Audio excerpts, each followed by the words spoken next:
Carta, en diálogo directo con los protagonistas de los hechos. Nos acompaña a esta hora Juan Carlos Bermeo, ministro de Energía y Recursos No Renovables. Ministro, ¿cómo está? Muy buenas tardes. Ministro, por favor, ¿puede encender su micrófono? Parece que está apagado, no le escuchamos. No, está prendido. Ahí está, ahí lo escucho perfectamente bien. Sí, ahí lo tenemos. Muchísimas gracias y buenas tardes, ministro. Buenas tardes, Gisela. Hace tiempo que no conversábamos. Sí, qué bueno que tengamos esta oportunidad y sobre todo para aclararle a la ciudadanía qué es lo que se va a hacer. Hay un poco de confusión, hay gente que habla de que se trata de una privatización, hay gente que está un poco dudando de lo que se va a hacer en cuanto al sector eléctrico. Entiendo que esto comprende el servicio público de energía eléctrica, el servicio de alumbrado público general, el servicio de carga de vehículos eléctricos y el almacenamiento de la energía, ¿no? ¿Cuál es el costo que va a asumir el Estado por este cambio? Buenas tardes, Gisela, y buenas tardes a sus oyentes. Yo creo que debo empezar siendo absolutamente enfático en aclarar y destacar que estos decretos ejecutivos, tanto el 238 como el 239, no tienen nada, pero absolutamente nada, relacionado con una privatización posible del sector eléctrico. Esto se ha venido desinformando a la ciudadanía desde prácticamente el día de la expedición de los decretos. Noticias falsas, rumores infundados que no nos conducen a nada. Yo creo que este es el momento de tener tranquilidad, de saber analizar con cabeza fría el contenido de los decretos, que no son otra cosa que la promoción a la inversión privada para que tome a su cargo el desarrollo de proyectos de generación, fundamentalmente en el área eléctrica del país. Y permítame leer con detenimiento qué es lo que pretende el decreto. Dice: incrementar la generación de energía bajo parámetros de eficiencia, competitividad, sostenibilidad, con responsabilidad ambiental, garantizando en todos los procesos seguridad jurídica y el fomento a la inversión privada. Este es el objetivo del decreto 238. En algún momento, en alguna parte de este decreto, en el contenido de este decreto, se menciona, se da a entender que hay una privatización de servicios. Entonces, explíquenos, por favor, ministro, de manera entendible, ¿en qué consiste este plan de reestructuración del sector eléctrico en donde se quiere que participe el sector privado? Este es un decreto que lo que promueve es la participación del sector privado en la ejecución de proyectos eléctricos. Y quiero aquí aclarar, porque también se ha hablado mucho, de que esto se promueve la inversión privada para que sean los privados quienes desarrollen proyectos de generación y se desplace la mano de obra o se privaticen las empresas eléctricas en perjuicio de la estabilidad laboral de los empleados que hoy trabajan en ellas. Nada más alejado de la verdad.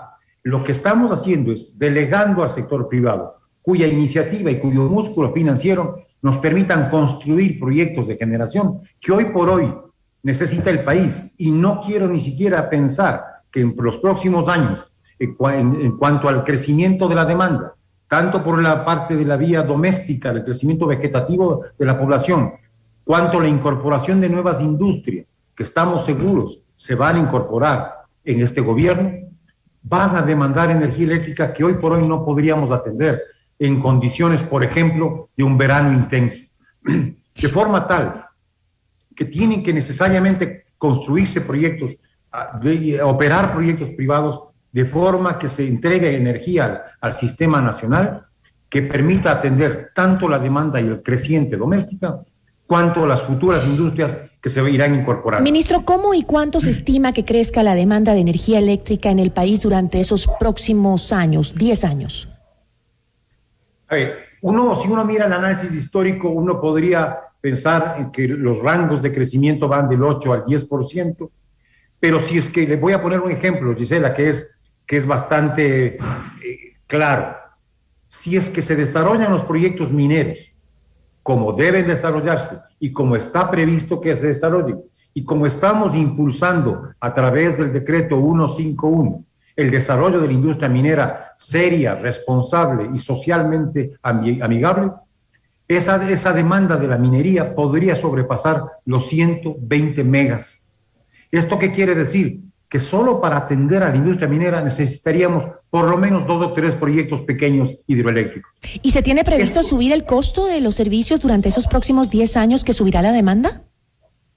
Perdón, no lo escuché. ¿Y se está analizando, se tiene previsto en algún momento subir el costo de esos servicios durante esos próximos 10 años que se considera subirá la demanda?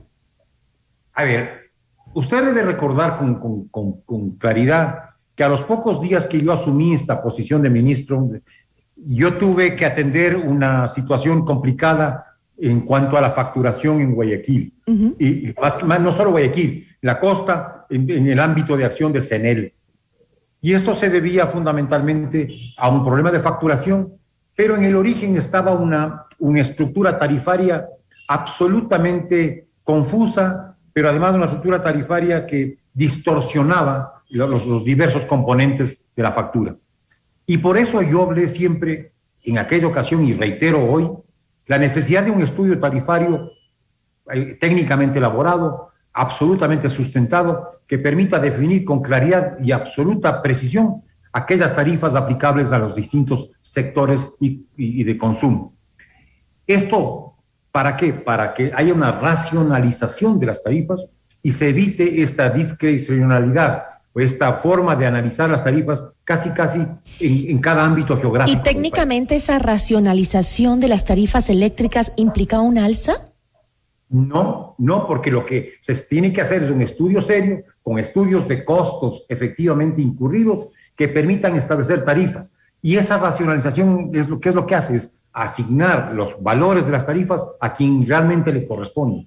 Pero no significa ni remotamente un incremento o una distorsión nueva en un ambiente distorsionado como es el de las tarifas actuales. Sí, hay una grave distorsión y eso se nota en cualquier lugar. En mi caso, yo pago una tarifa y la señora que me ayuda en mi casa paga una tarifa más alta que yo, lo que es rarísimo porque ella usa menos energía que la que uso yo, por ejemplo, y paga más de lo que yo pago. Hay que transparentar eso. Técnicamente hay un problema ahí, ¿no? Y eso no es justo para muchas personas.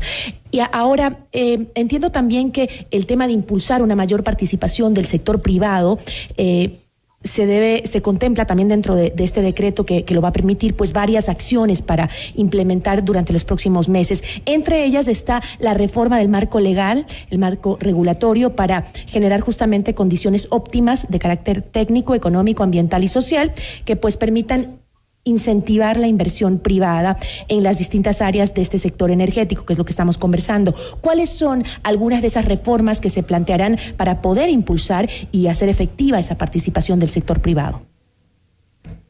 Vamos un poco en orden jerárquico, si le parece, Gisela. Claro. Vamos a la ley.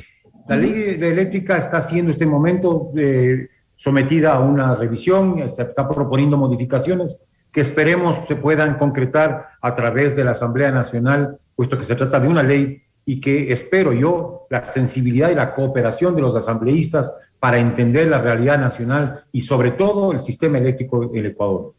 En cuanto al reglamento, que esa ya es una potestad y una facultad del presidente de la República, también hay que hacer reformas del reglamento, sobre todo para que guarden concordancia y coherencia con aquellas modificaciones que se plantean en la ley.